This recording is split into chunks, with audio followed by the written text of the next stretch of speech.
Thank you for reminding me to record. I'm glad to see you all. I'm glad that it looks like everybody I can see is muted.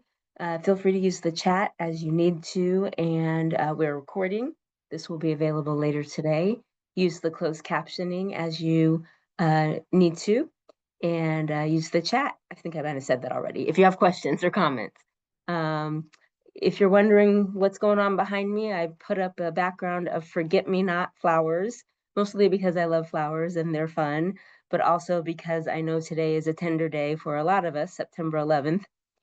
24 years ago today, a terrible thing happened, to say the least. And I just wanted to keep a good thought for all of us around the world on this day.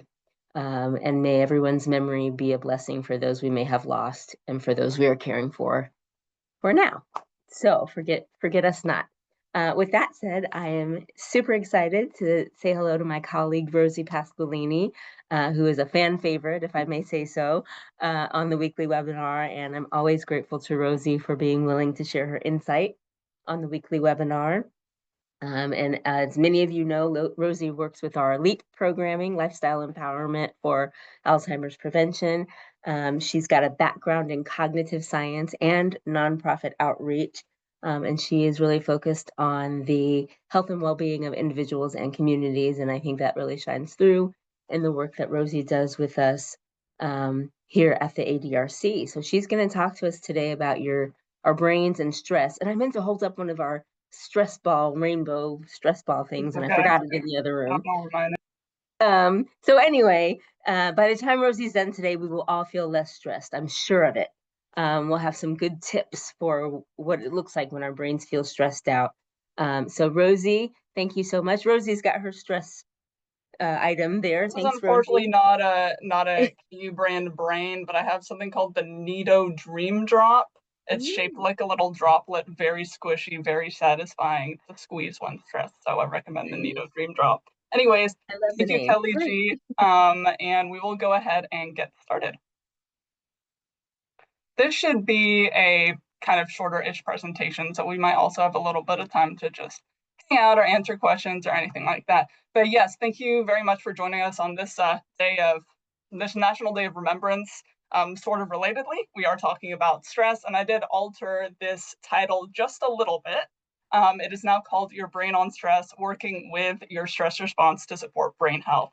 That's because I think a lot of times we see stress as this exclusively bad thing, but really it's more about understanding its benefits when stress is helpful or when our stress response is helpful, as well as the long-term harm it can potentially cause when we have unmanaged stress for a long time, and kind of balancing those things to have a more, I guess, adaptive reaction to the difficulties that we all face. So as Kelly G mentioned, I'm a program assistant at LEAP, Lifestyle Empowerment for Alzheimer's Prevention. We talk all about how different lifestyle factors, including stress management, but also nutrition and exercise and several others, impact the brain. And I will share a little bit of a shameless plug for our programs right at the very end. But hope you enjoy this, and please put questions in the chat. Okay, let's start with a definition of stress. Many of us have kind of an intuitive sense of what stress is, but it can be hard to find just like a standardized definition. So the way that we define it at LEAP is that stress is our physical and emotional reaction, so combined to any challenging or threatening situation.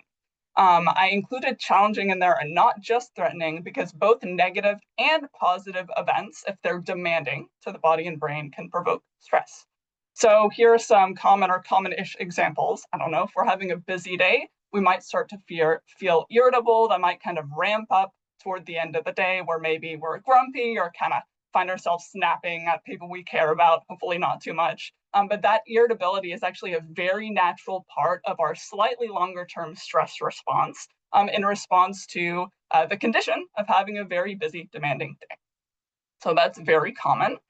You may notice that I am currently giving a presentation.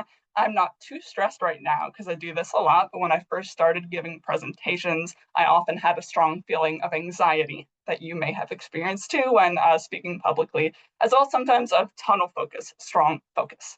And those are also, characteristics of our stress response, sometimes in the somewhat shorter term. This is kind of to me, I guess, a fun example. Encountering a fox. I don't think foxes are typically that dangerous to humans, but please don't quote me on that. There is a fox that actually lived around my campus back when I was in college. And every once in a while, it was really beautiful. I would just see it appear, and it was just kind of looking at stuff, looking confused. I'd like to hang out in these flowers, like this random arrangement of flowers that we have. But anyway, I was always very happy to see it, but I was scared because it's a predator that I don't encounter often. So I would freeze in place for a second every time that I saw this fox and kind of try and scope out what it was up to. Similarly, not similarly, sorry, though foxes and Disney World are both very exciting things. If you have, perhaps as a child, gone to Disney World or just on another really fun, to another really fun place, or as an adult as well, you may have strong feelings of excitement and feel like you are not able to sleep. This can be a combination, right, of being very happy that we're going to experience the thing, as well as prepping mentally for the demands of the thing. And so even if it's a generally positive experience, that type of thing can mount a stress response. Another good example of this would be moving. So moving is very stressful, but many of us feel excited to do it when it's, a positive change in our lives, right? But regardless, our body and brain often view it as a stressful situation overall, and we start to mount a stress response. So really stress occurs over all kinds of different situations in our daily lives. Here are some misconceptions about stress that you may or may not have, but that I'd like to address before we get into more detail, kind of about how stress works. The first one is that stress, any level of stress, is always bad for the brain. This is not true at all. In fact, moderate levels of stress can be protective. And so some people think, I used to think that, well, if I want to protect my body's health and my brain health, I should try and lower my stress levels as much as possible to zero and feel as little stress as I can. In general, many of us are quite stressed, and it's good to reduce stress levels. But something that stuck with me is I actually used to go to therapy for chronic pain, which has gotten a lot better now. And the therapist specifically advised me, and he told me he gave this advice to many people, to try and keep your stress levels maybe around a 5 or a 6 out of 10 when possible, not a 10 out of 10. But you don't need to be fighting for it to be 1 or 0 all the time. That is not feasible, and a little bit of stress can be adaptive. Another misconception that we can sometimes have is that if we push through severe stress, when we're in a very difficult situation because life happens, we're feeling very amped up, we're having trouble dealing with it, and we feel very bad. We feel very on edge for a very long period of time. That if you're able to kind of push it aside or compartmentalize it, it will not affect your health as much. So stress doesn't always affect everyone's health the same. And we all experience strong periods of stress. That doesn't mean that, every time that happens, it's harmful. It's part of life. But simply compartmentalizing it, pushing through, ignoring those difficult feelings will not lessen the effects, the negative effects that stress may have on our health. So that's just something to keep in mind. Last but not least, I think a lot of us think of stress as being a mental phenomenon. I sometimes do too, that it's mainly an emotion, that it's something that's in our head. But this is not true, and some of both the benefits and potential harms of stress are connected to the fact that it is really a full brain and body response. So I'll talk about that in a second. I see some stuff in the chat, so I just want to make sure there's not. Oh, yeah, thanks for your comment. See some comments about problem solving. Anyways, going off of that last misconception there, stress is more than a feeling. And now that I've said that, you may have a certain song stuck in your head for the rest of today. You're welcome. I already do. But stress is really an amazing phenomenon. It's really an amazing ability that our brain and body have. So it's a highly coordinated response to threats between the body and brain. It involves many, many different compounds and hormones. We'll focus a bit on adrenaline, cortisol, and blood sugar, but there are, I think, at least 5 or 6 other key players that occur. As you all may have experienced, stress involves many physical changes or experiences such as sweating, emotional changes like fear, anger, or excitement, but also, even more full body changes such as having GI problems, having a stomach ache. So it really is a multi-system phenomenon. A kind of amazing thing about stress that can happen, especially in the shorter term stress response that I'll describe, is that it can even boost our hearing or our vision temporarily. So I think that's pretty amazing. But yeah, really, it is a full body response with many different systems involved and many hormones and compounds. We're going to talk about two main types of stress responses today. As far as I know, these are the only two types, so I'm not leaving any out, though there may be other frameworks that I'm not aware of. The first one is our fight or flight response, which is harder to control and shorter. And the other one we'll talk about, which we have a bit more control over, is our HPA response, our hypothalamic pituitary adrenal stress response. And I'll explain what all of those are in a couple minutes here. So our fight or flight stress response is an instant reaction. This is something that lasts from seconds to minutes after starting immediately, and that resolves very quickly, typically, once the stressor is gone. So an example might be that you're relaxing at home when you hear a sudden loud crash in the other room. You might either rush over to see what happens, you might back away from the sound, so more fleeing, or you might freeze in place. So there are kind of a variety of immediate responses we can have that fall in this umbrella. Obviously, fight or flight, but you may have heard fawn as well as freeze. But kind of the point is that these are instant reactions driven by a really strong sudden surge in chemicals that allows us to respond quickly. So as I kind of just stated, the fight or flight response helps us to respond effectively to shorter term threats. One thing that can often happen, maybe not super often, but sometimes, is that when the threat is strong, it can improve our reaction time. So if you've ever been in a situation where something very urgent was happening and you felt time slow down, that is kind of related to our fight or flight response and that strong hormone surge.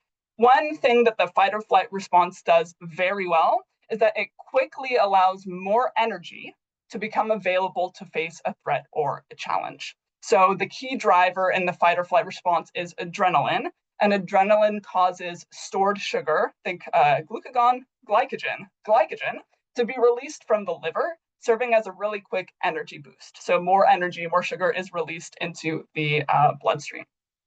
In addition, the fight or flight response can temporarily boost memory formation. So sometimes we might experience flashbulb memories from very stressful situations.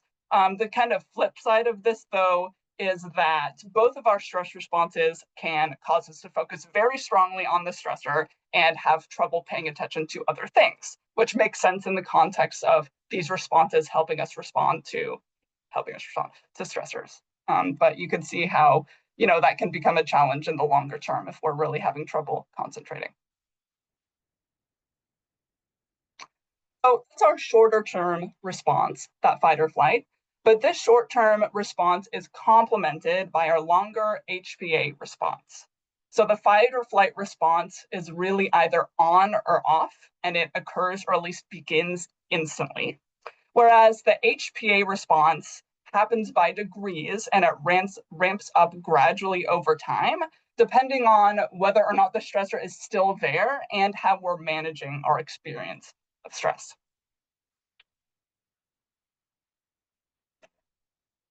So here's an example of the HPA response in action, and I apologize for the slightly cursed example, but this was the, kind of the first thing that came to mind. So let's say that you wake up in the middle of the night with an itchy bite. And, lots of things bite, but you might think, do I have bed bugs? That would be bad because bed bugs suck. And so you have trouble falling asleep again that night. And then maybe for the next few days or weeks, you're feeling on edge as you work to resolve the problem. So what's happened here is you likely had that immediate fight or flight response, just like waking up and thinking, oh man, did something bite me? And feeling a bit panicked.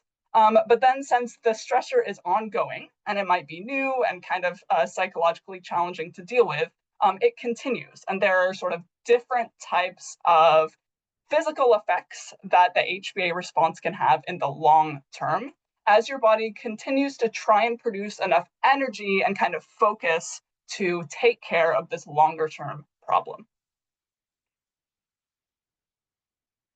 So as I mentioned, the HPA response, and I will clarify this is, so it's short for hypothalamic, hypothalamus part of the brain, pituitary, another part of the brain, and then adrenal, which is referring to the glands on top of your kidneys that produce adrenaline.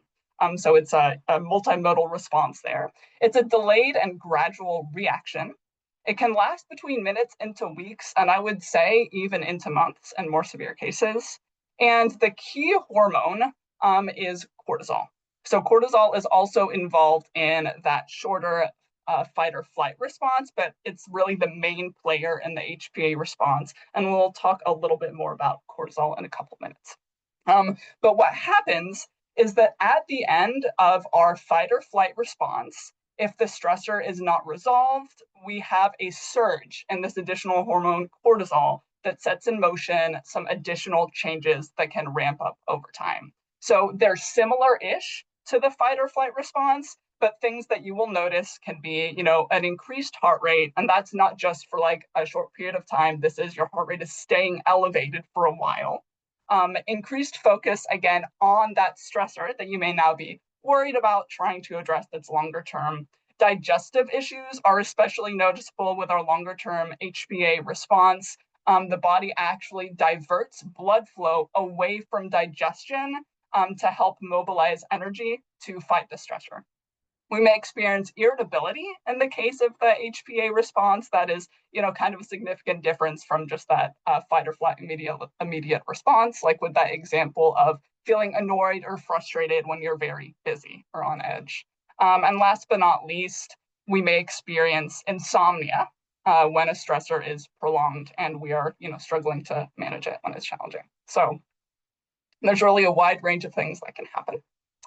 And again, it is still beneficial in theory.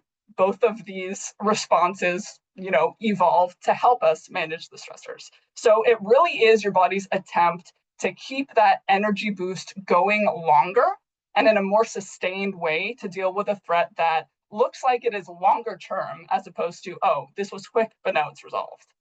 So, that's the idea. And in addition to that, there is an interesting term that I won't get too far into today called hormesis, which is a term for a phenomenon where in moderation, certain types of stressors can actually create adaptive or positive changes in the brain or body.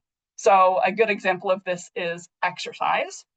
Exercise is associated with a rise in cortisol during and a bit after, but then it actually lowers cortisol in the long term, as well as building muscle, improving our cardiorespiratory fitness, and having a lot of other benefits like that.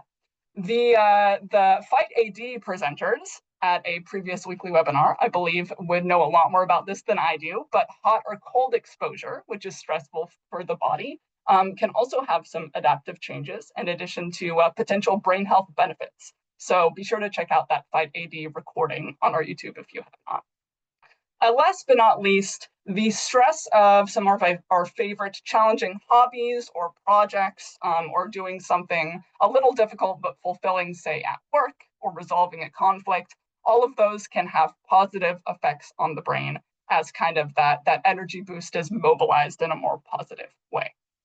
So we don't want to be necessarily afraid or stressed out by stress in moderation.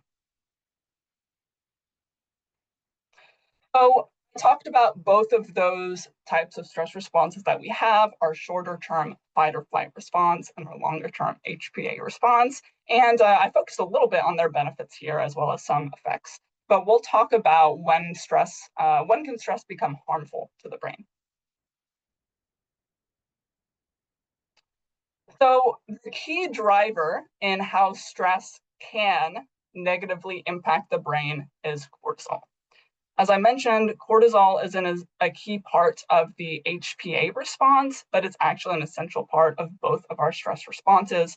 And in addition to being involved in stress, it also plays a really important role in a lot of other body systems, such as our immune system. It's anti-inflammatory in the shorter term. If you have ever used cortisone, a derivative of cortisol to reduce itching, that is the anti-inflammatory property of cortisol in action. But in the longer term, when we're getting into those later, more ramped up, more prolonged phases of the HPA response, it has a paradoxical effect, and it can actually increase our inflammation. So some of the potential consequences are linked to those signs or effects of the HPA response that I mentioned a few slides ago. But oftentimes we'll see GI troubles in the longer term interrupted sleep and fatigue, and an increased risk of disease. This does include dementia and other cognitive changes with very long-term higher exposure to cortisol. So when we have longer term HPA responses that are uncontrolled, these are kind of the three key factors that can influence our brain health. And I will not go super deep into these factors. We discuss them a little more in our brain health bootcamp.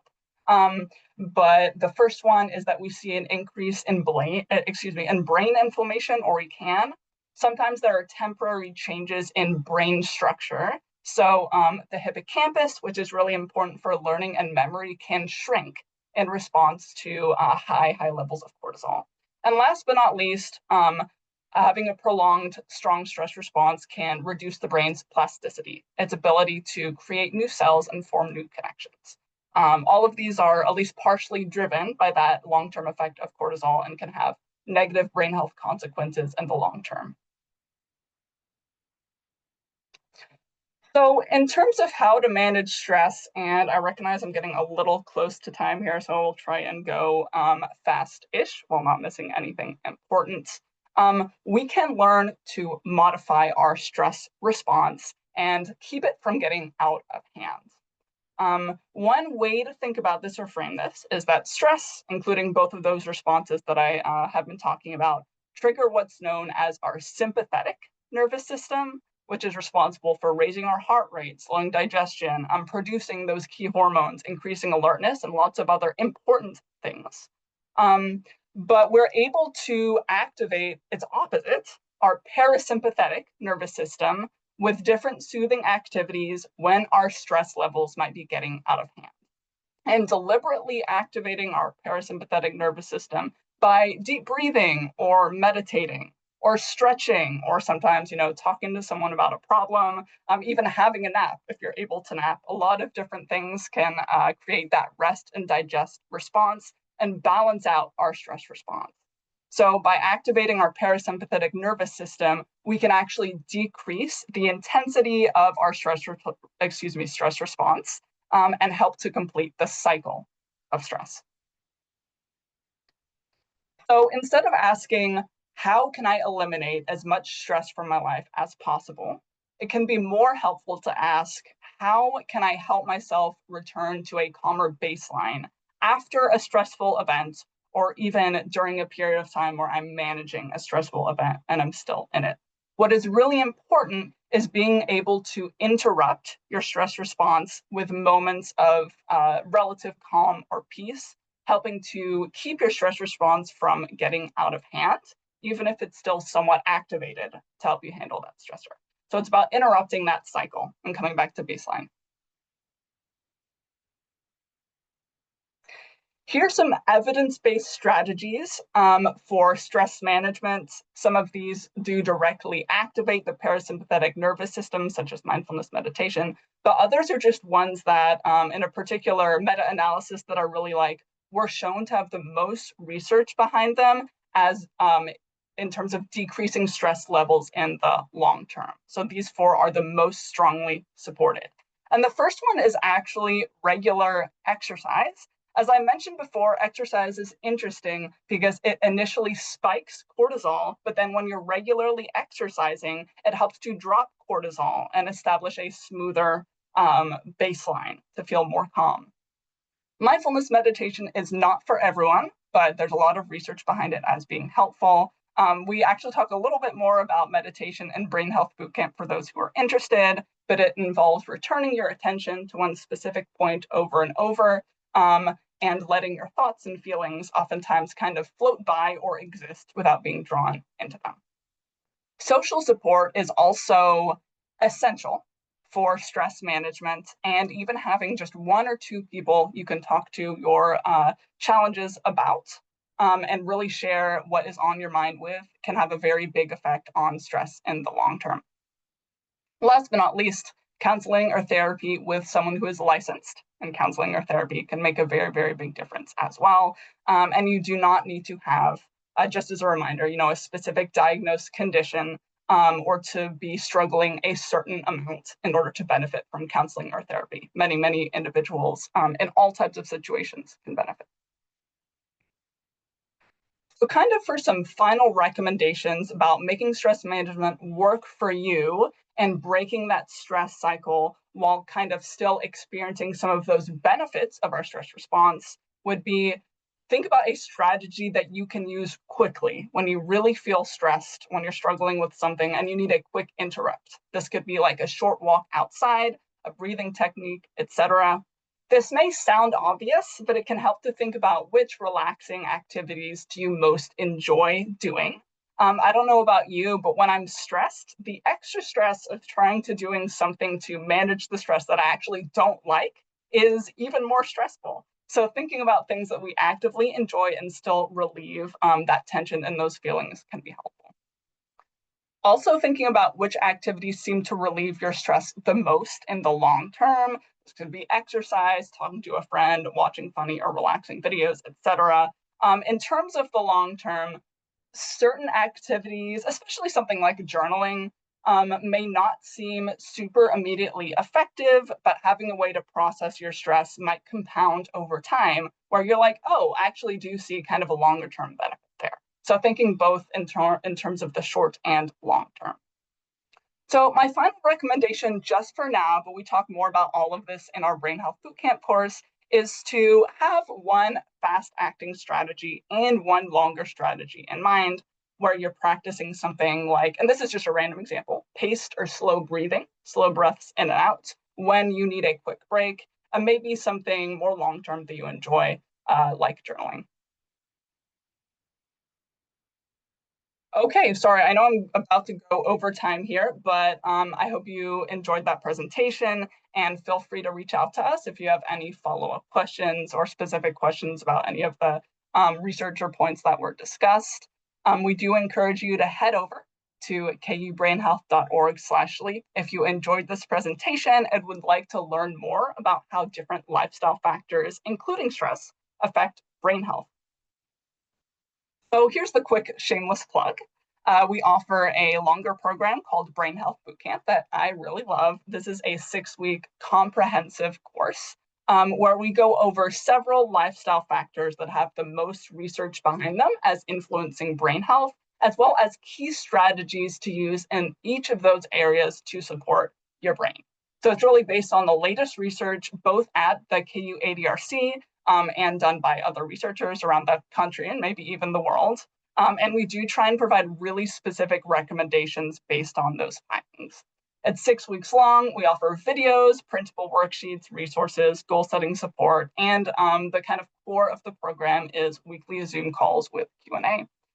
It is $30 per person, but we are able to offer discounts or waive the fee in cases of financial need. So please, please let us know if that applies to you. We're happy to help. And our next course begins October 1st.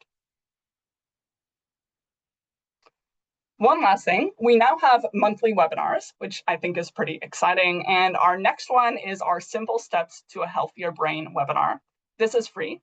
We've covered a lot of topics before, like neuroplasticity and supplements. The Simple Steps webinar is designed to be a shorter summary of how all of the factors that I just mentioned impact brain health. So it's a mini brain health bootcamp, basically. We'll kind of tell you the gist on nutrition, exercise, sleep, stress management, etc. So It's a lot of helpful info packed into a short presentation that's going to be on Wednesday, the 24th from 12 to 1 p.m. And again, it's free. We'd love to have you join us. So feel free to head over to kubrainhealth.org/sleep if you'd like to find out more.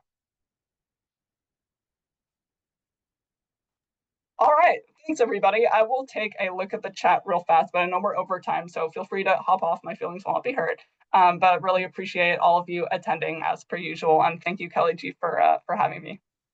Thank you, Rosie. Don't hop off. I mean, hop off if you need to, but I think Rosie is probably willing to answer some questions if you like. Rosie, make sure you check out the chat before you go because there's some kudos and some responses to you. And I got at least one direct message from someone who says, thank you, Rosie. So I want you to thank you. know that. Yeah. Yeah, I'll check out the chat. Someone asked if I went to Pitt State. I did not, but that's an interesting question. I wonder why you thought that. I'm sure Pitt State is a great institution, but no, I did not. Do they have foxes? Aren't they the gorillas? I don't know. I think that question came in after the fox conversation, Rosie. Yeah, do they have foxes there? No, I don't know. I went to Beloit College. It's in the middle of Wisconsin, but there's just this one specific fox that really like to hang out there. And yeah, David was also just like mentioning how stress can be a positive thing, stimulating your brain in a good way. Very true. Kelly G mentioned how stress motivates her to get past occasional procrastination. Me too, definitely. Yeah, it's definitely occasional. It's definitely not regular procrastination ever. No, I understand. I think it's interesting that affects people differently. Some people are highly motivated by stress, and some people kind of shut down a little bit in response to stress. Those are both valid reactions, but it makes me wonder what causes that difference. Nice. Michael mentioned that studying and learning can be a stress reducer. That's a great thought. Yeah, I can see that. I think it is for me too, actually, but I hadn't thought of that before. Just giving your brain something to chew on and listening to a favorite piece of music. Definitely. Kelly G, I think we either just had or are about to have a special music specific event. Sorry, I'm forgetting, but if you wanted to talk about that. I do. Thanks, Rosie. That was a perfect segue because we are having that coming up. I'm going to share my screen here in just a second. Next Thursday, the 18th, actually, our presenter for the weekly webinar will be a group from KU called, I get this twisted every time, Musicians in Medicine, MIM. KU Musicians in Medicine. And they are a group of undergraduate and graduate students who are looking forward to education and careers as musicians who with a specialty in medicine. And so many of them play instruments from voice to piano to name an instrument, they can play it. And so they will be our guests next week on the webinar, and that is ahead of our upcoming program on October 8th called Brains, Thoughts, and Harmony. And it's a look at how music and brain health go together. And we will have some live performances from the Musicians in Medicine. We will have live performances from Dr. Becca Leping, who is in charge of our Power of Music Medicine lab here at KU. We will have another performer, Dr. Judy. I'm forgetting Judy's last name. Don't tell her I said that. But she will be singing. And the host for the event will be Derek Kwan, who is the executive director at the Lead Center, and yours truly. And I will be running the show. I will not be singing. I don't think. There will be some sing-along options. So if there are those and we can sing in congregate, then I will lend my voice to the choir. Mr. L. Dean Holtis, I want you to pay special attention because I can confirm that one of the songs that we will be talking about during this program is Home on the Range. And I know that that's a favorite of Mr. Holtis's. He's on the special committee, I've heard, from Smith Center, Kansas, that is looking forward to preserving the song Home on the Range, which of course we know is the state song of Kansas. So I am going to put a link to the music and the MIM program. I'm going to get this right one of these days. Hopefully the night of the program, I'll say it right. Musicians in Medicine and Brains, Thoughts, and Harmonies. If you want to register for that, you can click on this link that I'm dropping in the chat right now. You also will have a link for it in the next several issues of My Alliance. So check that out. I do have some more breaking news on that. besides Home on the Range, which I can confirm will be part of the program. I'm not going to tell you any other songs, keep you in suspense. But besides Home on the Range, we are also going to have snacks. That's right, refreshments at this program. That is free of charge to attend. We'd like you to register, but you can also just show up. Let's see, we're going to have snacks. Did I say that? We're going to have snacks sponsored by the Lead Center. The Lead Center has been fantastically generous to us on this event. I mean, they have just said, whatever it is you want, we will do. So we're so happy about that. We're excited to be in Lawrence, which, you know, is the main base of KU. But we also know it's convenient enough for a lot of us to come from Kansas City or from wherever you are. I did see a question in the chat about whether the program will be recorded. And that will be nice if we can make it happen. I don't know yet. If we can, we will make it happen. We are not, I'm sure we are not going to be able to have it live, you know, like you can watch it or come. That's too much for me to do on any given day. But if we can figure out some technology to record it and then share the recording after the fact, we will do that. But your best bet is to just come in person. Your second best bet is to attend next week's webinar. You will get a sneak peek from the musicians in medicine. Your third thing is, I don't even know what to tell you. Do one of those things. Hopefully both of them, okay? I will let Rosie answer if the 924 program will be recorded. Rosie? It will, and if you register, we will email you the recording when it is complete. Someone had mentioned that the link for that one might not have been working, so sorry about that. I just put what I believe is the correct link in the chat, but I'll check that out if it's not working on the website.